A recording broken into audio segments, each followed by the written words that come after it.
தீபாவளிக்கு 2 நாட்கள் முன் லட்சுமியின் பெரிய வீட்டின் சமையலறை. லட்சுமி கையில் ஒரு பெரிய பட்டியலை வைத்துக்கொண்டு கூர்மையான பார்வையுடன், என்ன அதியா, பலகார லிஸ்ட்ல நான் சொன்ன ஐட்டம்ஸ் எல்லாம் நோட் பண்ணிட்டியா? இங்க பாரு, இந்த வருஷம் நெய் பாயாசம் தான் நம்ம வீட்டுல முதல் மரியாதை. அதுல ஒரு துளியும் குறைய கூடாது. அடுப்படியில் அதிரசமாவை கிண்டிக்கொண்டே, பண்ணிட்டேன் அத்தை.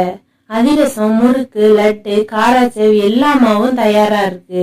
லட்சுமி சந்தேகத்துடன் அதியாவை பார்த்து, என்னவோ சத்தம் போடாம கிண்டிட்டு இருக்கியே, போன வருஷம் நீ செஞ்ச முறுக்கு உடைஞ்சு போச்சு.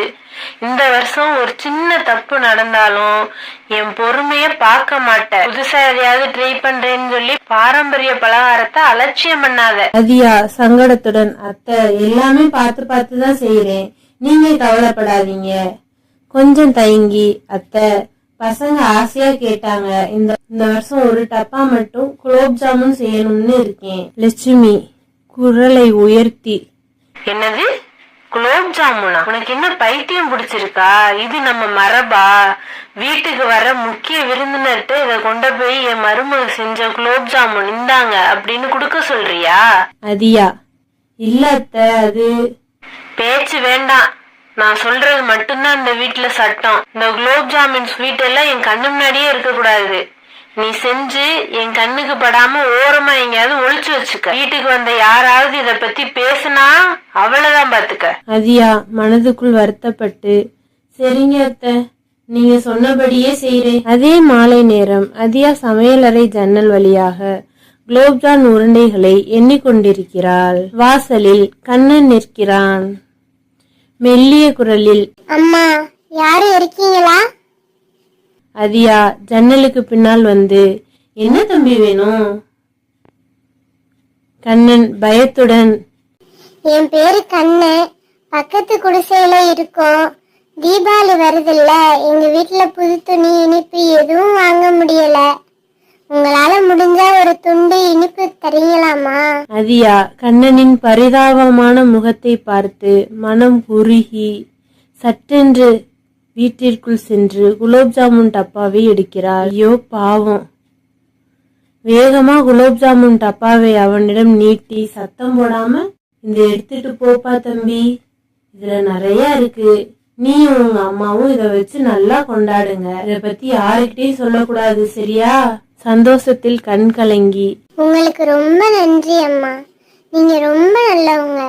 என் தீபாவளி இதுலதான் இனிப்பாக போகுது. கண்ணன் டப்பாவை இறுக்கி பிடித்து கொண்டு வேகமாக ஓடுகிறான். லட்சுமி சமையலறை வாசலில் நின்று இதை பார்த்து கொண்டிருக்கிறாள். லட்சுமி கோபத்திலும் சிவந்து, நெல்ல அதியா, என்ன தைரியம் உனக்கு? வீட்டுல இன்னும் தீபாவளி விருந்தே நடக்கல, அதுக்குள்ள யாருக்கோ ஒரு டப்பால இனிப்ப கொடுத்து அனுப்பிக்கிட்டு இருக்க? அதியா பதட்டத்துடன், அத்தை அது அவன் ஏழை பையன், மனசு கேட்கல. மனசு கேட்கலையா? முதல்ல இந்த வீட்டோட மானத்தை காப்பாத்தணும்னு உனக்கு ஏதாவது மனசுல கேக்குதா? நாளைக்கு விருந்தினர் வந்தா பலகாரம் பத்தலன்னா என்ன பண்ணுவ? என் நிலைமை என்ன ஆகுது? நான் ஒரு போதும் வீண் விரயத்தை அனுமதிக்கவே மாட்டேன். அதியா, அந்த குலோப் ஜாமுன் செய்தியே அதுதான் தப்பு. இப்போதே அதை வீணாக்கிடுவ. நாளை காலையில நீ செஞ்ச எல்லா பலகாரமும் ஒரு முறை நான் பார்ப்பேன். இதுல ஏதாவது குறை இருந்தா என் கையில இருந்து நெய் பாயாசம் மட்டும்தான் வீட்டுல இருக்கும். இந்த வீண் வேலையெல்லாம் இருக்காது. இந்த குலோப் ஜாமுனை செஞ்சதே தப்பு, அதை செஞ்சே நீ நாளை வீணாக்கிக்கிட்டு இருக்க. நாளை காலையில எல்லா பலகாரமும் ஒழுங்கா இருக்கா என்னன்னு நான் ஒரு முறை பாப்பேன். ஏதாவது குறை இருந்துச்சு அவ்வளவுதான். முக்கியமா நெய் பாயாசம் ரொம்ப நல்லா இருக்கணும். இந்த வீண் வேலையெல்லாம் நிறுத்து. லட்சுமி கோபமாக அறையை விட்டு வெளியேறுகிறாள். அதியா கண்ணீருடன், நெய் பாயாசம் மட்டும் எப்படியாவது நல்லா வரணும் இறைவா என்று வேண்டுகிறாள். தீபாவளி அன்று காலை பூஜை அறையில் பலகாரங்கள் அடுக்கப்பட்டுள்ளன. லட்சுமி ஒவ்வொன்றாக பார்க்கிறாள். லட்டுகளை எடுத்து பார்த்து, லட்டு பரவாயில்ல, முறுக்கு போன வருஷத்தை விட கொஞ்சம் தேவலாம். அதிரசம் புரட்டி பார்க்கறா, வெள்ளப்பாவு கொஞ்சம் அதிகமா இருக்கு, இதுல கூட ஒரு குறை வச்சிட்டு இல்ல. அருகில பயத்துடன் நிற்கிறாள் அதியா. கடைசியாக நெய் பாயசத்தை காண, சரி, நான் சொன்ன அந்த நெய் பாயாசம் எங்க? அதான் இந்த வீட்லயே முக்கியம். தடுமாறிய குரலில், அது அத்தை, எவ்வளவு நெய் பால் சேர்த்தும் அது நீர் கோர்த்து போச்சு அத்தை, கெட்டிப்பதமே வரல. லட்சுமி நெற்றியில் அடித்து கொண்டு ஆவேசத்துடன், என்னது, எங்க வீட்டுக்கே பிரதானமான இனிப்பு நீர் கோர்த்து போச்சா? இதுதான் உன்னை புது ஐட்டங்கள்லாம் செய்யாதுன்னு சொன்னேன். உன் கைராசி போயிடுச்சு அதியா. நீ குலோப் ஜாமுன் செய்ததுனால என் பாரம்பரிய பலகாரம் இனிப்பு வேஸ்டா போச்சு. அதியா ஒளித்து வைத்திருந்த குலோப் ஜாமுன் டப்பா இருந்த இடத்தை பார்க்கிறாள். டப்பா காலியாக இருக்கிறது. லட்சுமி, இதோ பார், என் பாயாசத்தை வீணாக்கிட்டு நீ ஒழிச்சு வச்சிருந்ததும் இப்ப இல்ல. நீ அந்த பையன்கிட்ட கொடுத்தது எல்லாம் வீணா போடுற இனிப்பு. போ, அந்த நாசமா போன பாயாசத்தை இப்பவே கொண்டு போய் குப்பையில போட்டு கொட்டிரு. இனிப்பு எதுவும் இல்ல இந்த வீட்டுல இனிமே. அதியா கண்ணீரை துடைத்து கொண்டு நீர்கோர்த்த பாயாசத்தை ஒரு பாத்திரத்தில் ஊற்றி கொண்டு வெளியே செல்கிறாள்.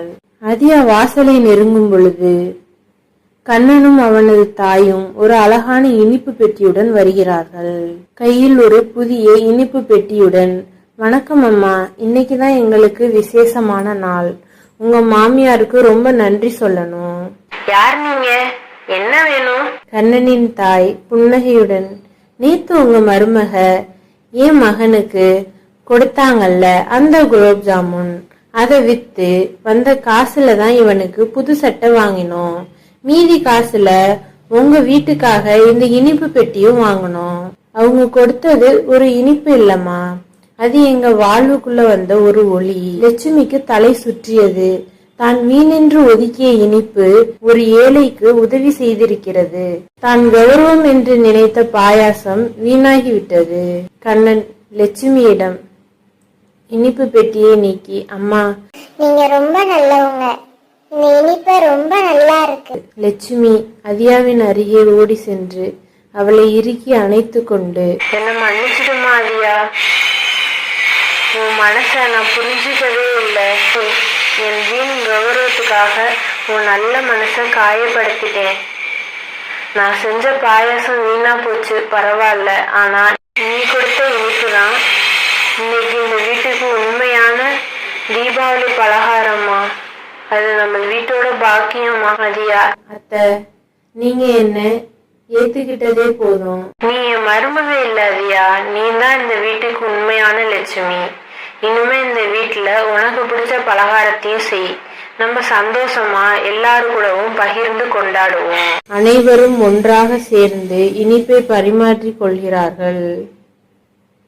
அன்பு, இரக்கம் மற்றும் விட்டு கொடுத்தல் எனும் உண்மையான பண்டிகையின் மகிழ்ச்சி என்பதை அந்த வீடு உணர்ந்து வீட்டில் ஆனந்தம் நிரம்பி வழிகிறது.